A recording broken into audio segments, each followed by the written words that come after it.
اعوذ باللہ من الشیطان الرجیم بسم اللہ الرحمن الرحیم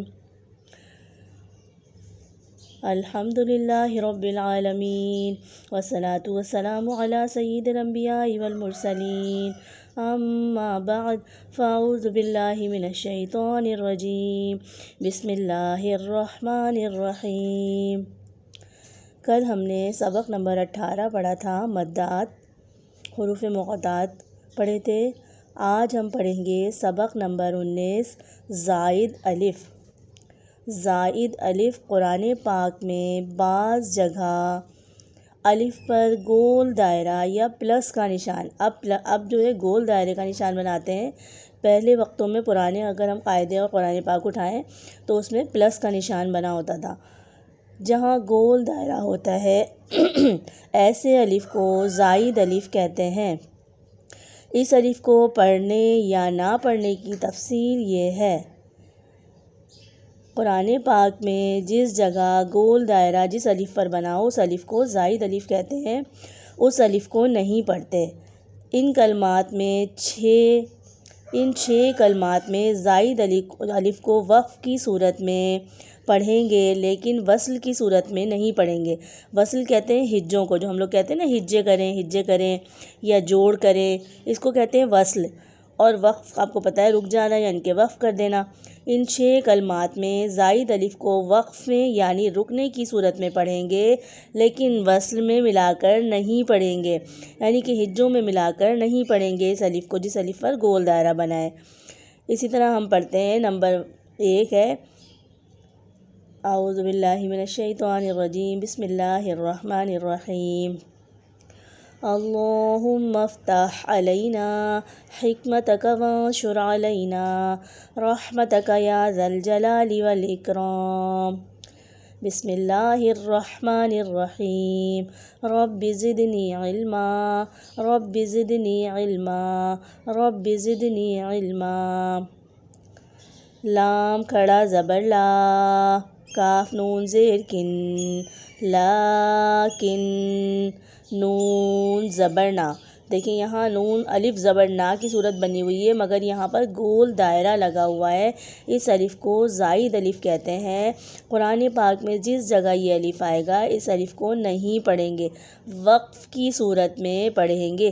لیکن، آگے وقف، لیکن وقف کی صورت میں تو پڑھیں گے لیکن ہجے کرتے وقت ان کا نام نہیں لیں گے۔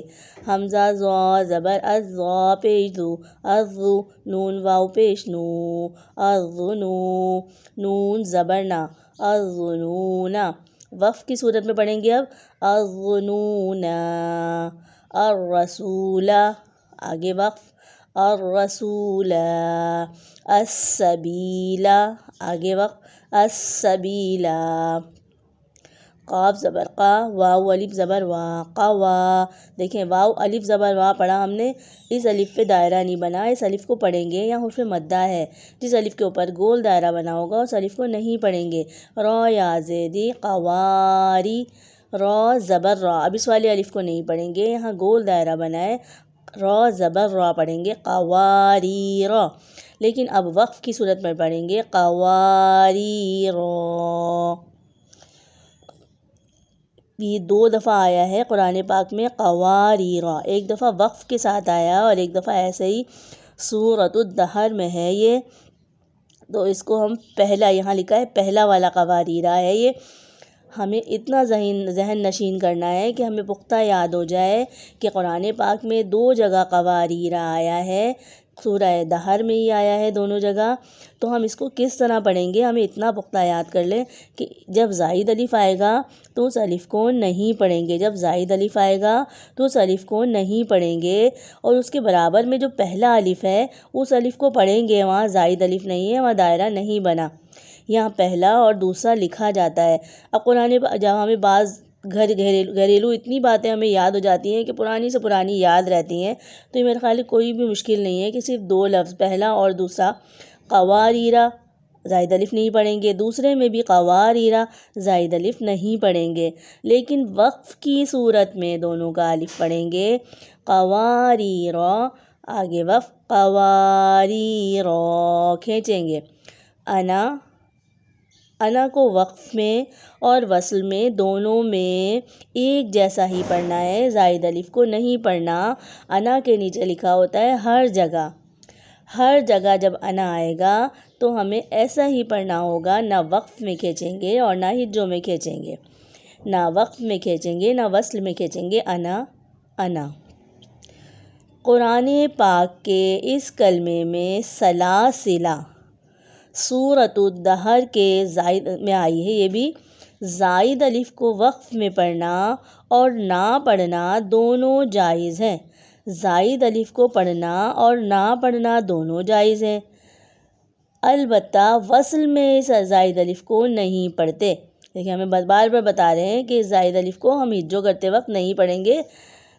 نمبر 3، ان کلمات میں زائد الف کو وصل یعنی ملا کر پڑھنے کی صورت میں اور وقفاً یعنی کہ وقف کی رکنے کی صورت میں دونوں اعتبار سے نہیں پڑھیں گے۔ جو ہمیں اب تیسرے نمبر پہ انہوں نے ہمیں دیے ہیں، انہوں نے بتایا ان تمام کلمات میں زائد الف کو وصلاً یعنی کہ وصل کہتے ہیں ہجے یعنی ملانے کی صورت میں نہیں پڑھیں گے، اور وقف یعنی رکنے کی صورت دونوں اعتبار سے نہیں پڑھیں گے۔ یہاں زائد الف کو پڑھنا ہی نہیں ہے، چاہے وقف ہو اور چاہے وصل ہو۔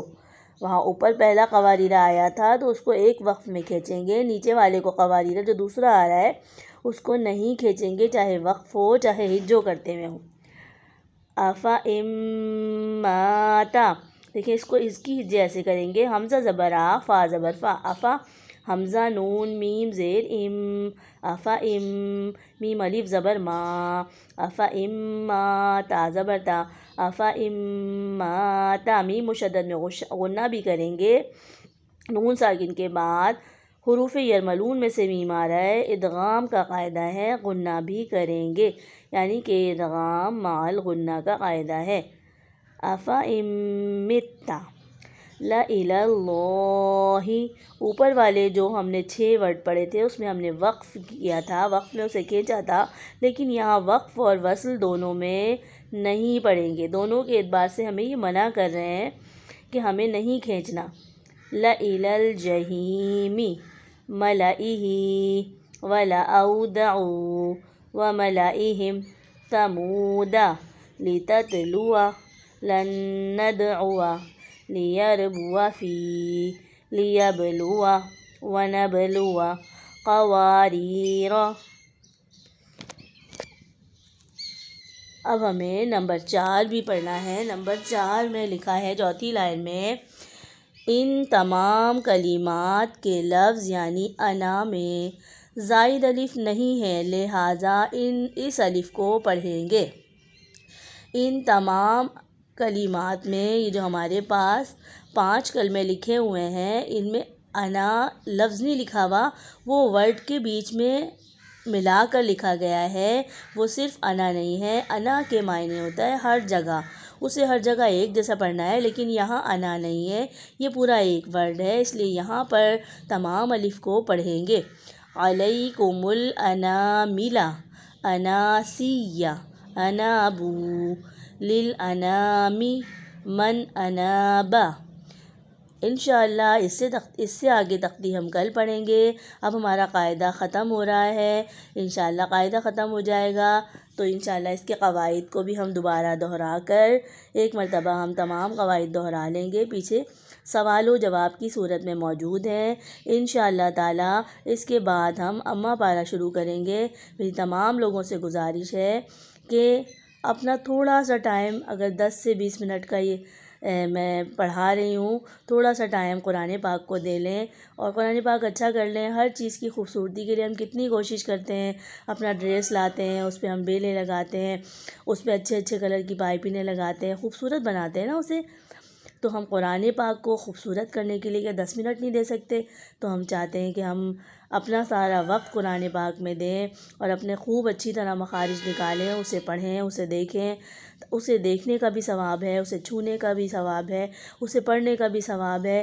یعنی کہ اللہ تعالیٰ نے تو ہمارے لیے اتنی آسانیاں کر دی ہیں کہ ہم چھوٹی چھوٹی سی، ابھی ہم وضو کر کے آئے، ہم نے قرآن پاک پکڑا ہے ہاتھ میں، ثواب ملنا شروع ہو گیا ہمیں۔ قرآن پاک کو چومیں گے، ثواب ملنا شروع ہو گیا۔ قرآن پاک کھول رہے ہیں پیار سے، ثواب ملنا شروع ہو گیا۔